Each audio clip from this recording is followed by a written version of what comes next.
तो आज 28 जनवरी देखिए, और 28 जनवरी को ही लाला लाजपत राय का यहाँ पे जयंती मनाई जाती है, क्योंकि इस दिन इनका जन्म हुआ था।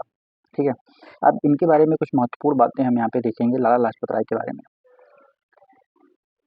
देखिए, जो लाला लाजपत राय थे, ये भारत के महानतम स्वतंत्रता सेनानियों में से एक थे। इनको पंजाब केसरी के नाम से जाना जाता है, और पंजाब का शेर मतलब लायन ऑफ पंजाब के नाम से भी जाना जाता है। ठीक है, ये गवर्नमेंट कॉलेज से कानून की पढ़ाई किए थे, जो कि लाहौर में था, और स्वामी दयानंद सरस्वती से प्रभावित होकर के ये लाहौर में आर्य समाज में शामिल हो गए थे। इनका मानना था कि हिंदू धर्म में जो आदर्शवाद है, राष्ट्रवाद है, इसके साथ मिलकर के धर्मनिरपेक्ष राज्य की स्थापना भी करेंगे। देखिए, हमारे जो इंडियन नेशनल फ्रीडम स्ट्रगल था, उसमें बिपिन चंद्र पाल, बाल गंगाधर तिलक के साथ मिल करके चरमपंथी मतलब गर्मपंथी नेता, हम जानते हैं कि उसमें दो गुटों में हमारी जो लड़ाई थी वो बढ़ गई थी। एक गर्मपंथी नेता थे और एक नरमपंथी नेता थे। तो गर्मपंथी नेताओं में ये तीनों आते थे, बिपिन चंद्र पाल, बाल गंगाधर तिलक, साथ ही साथ लाला लाजपत राय। तो इन तीनों को लाल बाल पाल के तिगड़ी के नाम से भी जाना जाता था।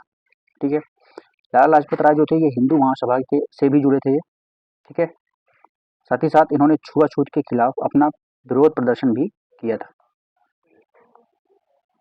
तो देख सकते हैं आप कि इनका जन्म 28 जनवरी को 1865 में पंजाब के फिरोजपुर जिले के धुड़ीके नामक एक छोटे से गांव में हुआ था।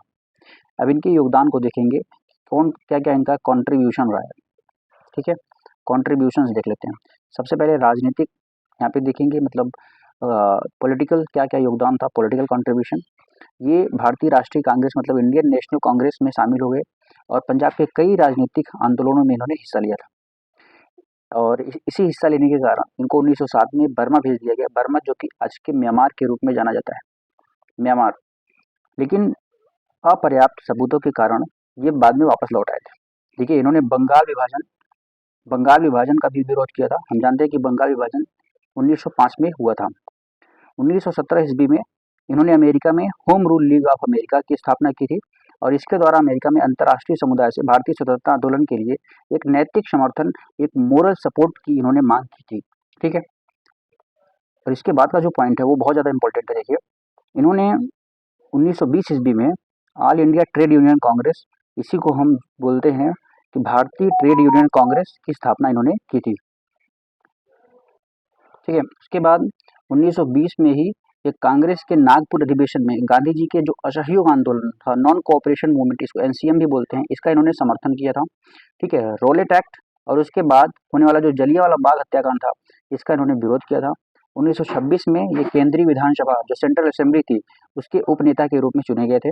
1928 में जब इन्होंने साइमन कमीशन के साथ सहयोग करने से इनकार कर दिया था, तो विधानसभा में एक प्रस्ताव रखा, क्योंकि आयोग में किसी भी भारतीय सदस्य को शामिल नहीं किया गया था। हम जानते हैं कि साइमन कमीशन जब आया था तो उसमें कोई भी भारतीय शामिल नहीं था, तो ये उसका क्या कर रहे थे, विरोध किए थे। ठीक है, देखिए, हम जान लें असहयोग आंदोलन जो है ये 1920 में हुआ था। रोलेट एक्ट और जलियांवाला बाग जो था ये 1919 में आया था। जलियांवाला बाग हम जानते हैं 13 अप्रैल 1919 को हुआ था, 13 अप्रैल 1919 को हुआ था, और रोलेट एक्ट भी 1919 में आया था। तो ये इनके पॉलिटिकल कुछ कॉन्ट्रीब्यूशंस थे, राजनीतिक कुछ यहाँ पे योगदान थे। अब हम देखते हैं सामाजिक योगदान। देखिए, जहाँ तक सामाजिक की बात है, जो इन्होंने सोशल यहाँ पे सर्विस किया था, ये अकाल पीड़ित लोगों को की मदद करने और उनकी मिशनरियों के चंगुल से बचाने के लिए 1897 में हिंदू राहत आंदोलन मतलब हिंदू रिलीफ मूवमेंट की स्थापना इन्होंने की थी। उसके साथ ही साथ 1921 में ये सर्वेंट्स ऑफ पीपल सोसाइटी, ये वेरी इंपॉर्टेंट है, ये इसको आप याद रखिएगा, सर्वेंट्स ऑफ पीपल सोसाइटी की भी स्थापना इन्होंने की थी। दो चीज़ें, हिंदू रिलीफ मूवमेंट और सर्वेंट्स ऑफ पीपल सोसाइटी की स्थापना इन्होंने की थी। अब आते हैं लिटरेचर, साहित्य मतलब लिटरेचर में इन्होंने क्या क्या योगदान दिया था। तो इनके द्वारा लिखित महत्वपूर्ण साहित्यिक कृतियों में से यंग इंडिया है, इंग्लैंड डेट है, इंग्लैंड डेट टू इंडिया है, एवोल्यूशन ऑफ जापान है, इंडिया विल टू फ्रीडम है, भगवद गीता का संदेश है, भारत का राजनीतिक भविष्य है, भारत में राष्ट्रीय शिक्षा की समस्या है, डिप्रेस्ड क्लासेस और अमेरिका का यात्रा वृत्तांत, ये सब शामिल है। बात करते हैं इनके द्वारा कौन कौन से संस्थान यहाँ पे थे, चलाए गए थे। तो इन्होंने हिसार बार काउंसिल, हिसार आर्य समाज, हिसार कांग्रेस, राष्ट्रीय डीएवी प्रबंध समिति जैसे कई संस्थानों और संगठनों की स्थापना भी की थी। ये आर्य गजट के संपादक और संस्थापक भी थे। 1894 में पंजाब के नेशनल बैंक के आधारशिला भी इन्होंने ही रखी थी। अब बात करते हैं फाइनली इनके मृत्यु की। तो वर्ष 1928 में जब वे लाहौर में साइमन कमीशन के खिलाफ एक मौन विरोध का नेतृत्व कर रहे थे, तो उन पर पुलिस अधीक्षक जेम्स स्कॉट द्वारा बेरहमी से लाठीचार्ज किया गया, जिसमें वो गंभीर रूप से घायल हो गए और कुछ ही हफ्तों बाद उनकी मृत्यु हो गई थी। तो ये हमने देखा कि सबसे पहले यहाँ पे हमने लाला लाजपत राय के बारे में राजनीतिक, सामाजिक और साहित्यिक यहाँ पे जानकारी प्राप्त की, और उनका बॉर्न मतलब कब वो जन्म लिए थे, और साथ ही साथ उनका डेथ के बारे में हमने समझा। तो thank you for watching this video, and please like share subscribe.